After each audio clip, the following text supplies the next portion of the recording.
America విమానాలు, హెలికాప్టర్లకు అత్యంత ప్రమాదకరంగా మారిన కొన్ని కీలక ఆయుధాలను చైనా నుంచి ఇరాన్కు సరఫరా చేసేందుకు రంగం సిద్ధమైనట్లు కథనాలు వెలువడుతున్నాయి. అంతర్జాతీయ వార్తా సంస్థ ప్రచురించిన ఈ కథనం ప్రకారం ఈ ఆయుధ రవాణా కోసం పాకిస్తాన్ను ప్రధాన మార్గంగా ఎంచుకున్నట్లు తెలుస్తోంది. తమ గగనతలం రక్షణ వ్యవస్థను బలోపేతం చేసుకునేందుకు చైనా నుంచి దాదాపు $60 మిలియన్ పైగా విలువైన 400 షోల్డర్ ఫైర్డ్ ఎయిర్ డిఫెన్స్ వ్యవస్థలను కొనుగోలు చేయడానికి ఒప్పందం కుదిరింది. ఈ కీలకమైన డీల్కు ఇరాన్ పక్షాన హాంకాంగ్కు చెందిన Zhang Qing Baoshang international investment company మధ్యవర్తిగా వ్యవహరించింది.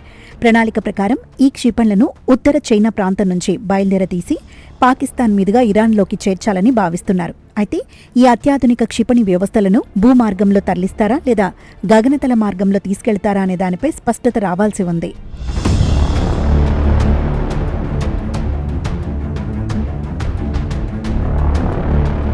మరోవైపు తనపై వస్తున్న ఈ ప్రతికూల కథనాలు, విమర్శలను చైనా తీవ్రంగా ఖండించడం గమనార్హం. ఆయుధ సరఫరాకు సంబంధించి మీడియాలో వెలువడిన నివేదికలు పూర్తిగా వాస్తవ దూరమని చైనా ప్రతినిధులు కొట్టిపారేశారు. అలాగే ఈ వ్యవహారంలో తమ ప్రమేయం ఏమాత్రం లేదని, ఈ వార్తలు కేవలం అసత్య ప్రచారమని పాకిస్తాన్ సైనిక వర్గాలు కూడా స్పష్టం చేశాయి. అయినప్పటికీ అంతర్జాతీయంగా ఈ వార్తలు తీవ్ర సంచలనం సృష్టించడంతో అగ్రరాజ్యమైన అమెరికా దీనిపై తక్షణమే దృష్టి సారించింది. చైనా నుంచి ఇరాన్కు సైనిక ఆయుధాలు సరఫరా అవుతున్నాయన్న వార్తలపై అమెరికా అధ్యక్షుడు డొనాల్డ్ ట్రంప్ తీవ్ర అసంతృప్తి వ్యక్తం చేశారు. ఓవల్ ఆఫీసులో మీడియా ప్రతినిధులతో మాట్లాడిన ఆయన ఈ ఆయుధ సరఫరా వ్యవహారం తనకు తీవ్ర నిరాశ కలిగించిందని పేర్కొన్నారు.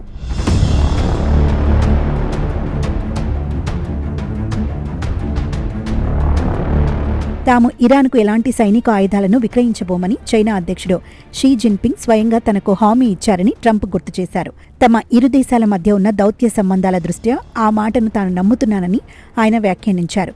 చైనా, రష్యాల నుంచి ఇరాన్కు ఎలాంటి ఆయుధ సహాయం అందకూడదని అమెరికా గతంలోనే గట్టి హెచ్చరికలు జారీ చేసింది. ఒకవేళ తమ హెచ్చరికలను అధిగమించి ఆయుధాలు సరఫరా చేస్తే తీవ్ర పరిణామాలు ఎదుర్కోవాల్సి వస్తుందని కూడా ట్రంప్ హెచ్చరించారు. అయితే ఈ వివాదాస్పద అంశంపై స్పందించే క్రమంలో ట్రంప్ నేరుగా పాకిస్తాన్ పేరును ప్రస్తావించకపోవడం గమనార్హం. ఈ ఆయుధ డీల్ వ్యవహారం ఇప్పుడు అమెరికా, చైనా, ఇరాన్ దేశాల మధ్య దౌత్యపరమైన ఉద్రిక్తతలను మరింత రాజేసేలా కనిపిస్తోంది.